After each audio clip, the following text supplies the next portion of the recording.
সুপ্রিয় দর্শক, আসসালামু আলাইকুম ওয়া রাহমাতুল্লাহি ওয়া বারাকাতুহু। দেশ এবং দেশের বাইরে থেকে যারা আজকে আমাদের প্রতিবেদনটি দেখছেন সকলকে প্রীতি এবং শুভেচ্ছা জানিয়ে শুরু করছি আমাদের আজকের প্রতিবেদনে। দর্শক, আজ স্ক্রিনের সামনে যে বোনটিকে দেখছেন তার নাম হলো বিথি।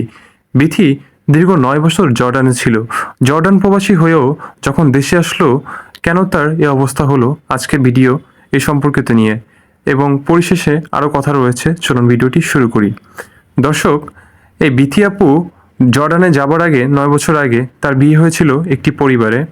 বিয়ে হয়ে যাবার পর সে জর্ডানে চলে গেল। জর্ডানে চলে যাবার পর সে সেখান থেকে অনেক কষ্ট করে টাকা ইনকাম করতেছিল এবং বেশ ভালোই ছিল। তার জমানো যত টাকা ছিল সে বাংলাদেশে পাঠাতো তার হাজব্যান্ডের কাছে। তার হাজব্যান্ড এই টাকাগুলো খরচ করত। কখনো বিথি যখন হিসাব চেত সে বলতো যে হ্যাঁ, এইভাবে এইভাবে টাকাগুলো এইভাবে খরচ করেছি, আর বিথি কিছু বলতো না। একটা সময় বিথি যখন লম্বা সময় তার প্রবাস জীবন কাটিয়ে যখন দেশে আসে, যখন তার হাজব্যান্ডের কাছে টাকাগুলোর হিসাব চেতে যায়, তখন তার হাজব্যান্ড এ টাকার হিসাব দিতে পারে না। সে কোন খাতে ব্যয় করেছে সেটাও বলতে পারে না। তখন দেখা যায় তাদের ভিতরে একটি ডিভোর্স হয়ে যায় সাময়িকভাবে এবং পারিবারিকভাবে ডিভোর্স হয়ে যায়। ডিভোর্স হয়ে যাওয়ার পর বিথি এখন তার একটি মেয়েকে নিয়ে দিন পার করছে খুবই কষ্টের সাথে। কারণ বিথি তার কষ্টের যত ইনকাম ছিল সব তার হাজব্যান্ড শেষ করে দিয়েছে।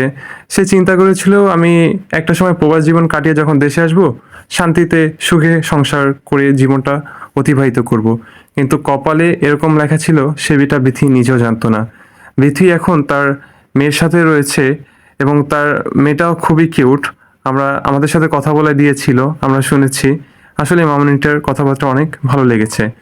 দর্শক, বিথিকে যখন বললাম যে আপু আমরা আপনার জন্য কি করতে পারি, আপনি এখন কি চাচ্ছেন, বিথি বলল যে ভাইয়া আমি এরকম ভালো একজন মনের মানুষ চাই যে আমাকে আমার মতো করে অ্যাকসেপ্ট করে নিবে এবং আমার মেয়েটাকে খুব ভালোবাসবে এবং আমাদের প্রতি অনেক কেয়ারিং হবে।